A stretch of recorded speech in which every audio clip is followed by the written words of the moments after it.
Zombies and ghosts. Time now to call in Senator Bernie Sanders, independent of Vermont, member of the Health, Education, Labor, and Pensions Committee. Senator, good to talk to you again, sir. Good to be with you, Keith. These tactics, both the phony protests and the sycophants applauding the phony protests, do the tactics surprise you at all? No, not at all.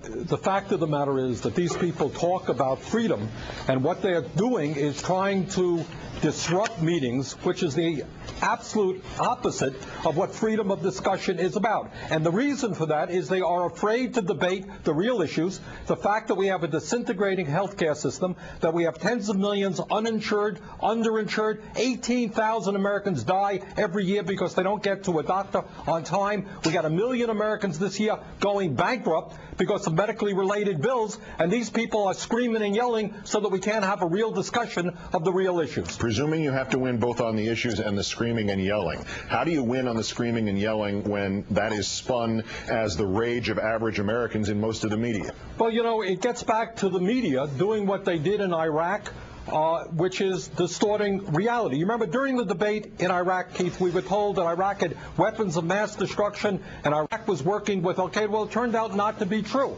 And what these guys are doing, what they are saying is grossly untrue. They're talking about a government takeover of health care. Untrue. They are talking, if you can believe this, in 2009 about the President of the United States wanting to kill off older people. So the answer is, if you want to have a real debate on the real issues, let's do it. Let's ask, for example, why countries around the world are providing better quality of care than we are at 1/2 the cost. Let's ask why we are the only nation in the industrialized world that does not have a national health care program guaranteeing all of their people. Those are the kinds of questions that we've got to be debating.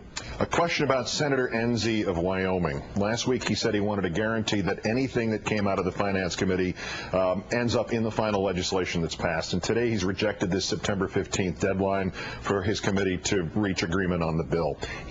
Are we seeing the outlines of the latest Republican plan, just never let the legislation out of committee? Look, let's be clear.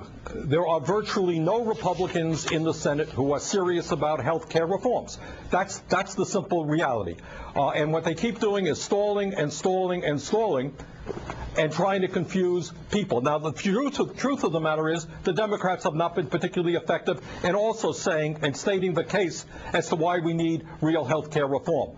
Bottom line is the system is disintegrating. Bottom line is we spend twice as much as any other country. Our outcomes are worse. Bottom line is the vast majority of the people want a public option among other reforms. Another bottom line, though, is delaying this, just delaying this. Is that victory enough for the health industries? I mean, how many million a day do they collectively profit that would go out the window if there was this public option that would tamp down insurance prices? Well, that's absolutely right. According to the papers just today, the healthcare industry has spent $130 million in the last quarter. That is the reason why our private insurance companies are reaping huge profits, why the drug companies charge the American people by far the highest prices in the world for prescription drugs. Of course they don't want health care reform. Of course they'll do everything to try to stop us. Last question, Senator, a prediction. Is this legislation eventually going to require passage by reconciliation? Reconciliation is one of the tools that we have. My hope is that every Democrat will vote against the Republican filibuster. We'll pick up maybe one Republican. We'll do something serious and real for the American people. Amen. Senator Bernie Sanders, the great independent of Vermont. Once again, great thanks for your time tonight, sir. Good to be with you. For more on how Democrats can handle these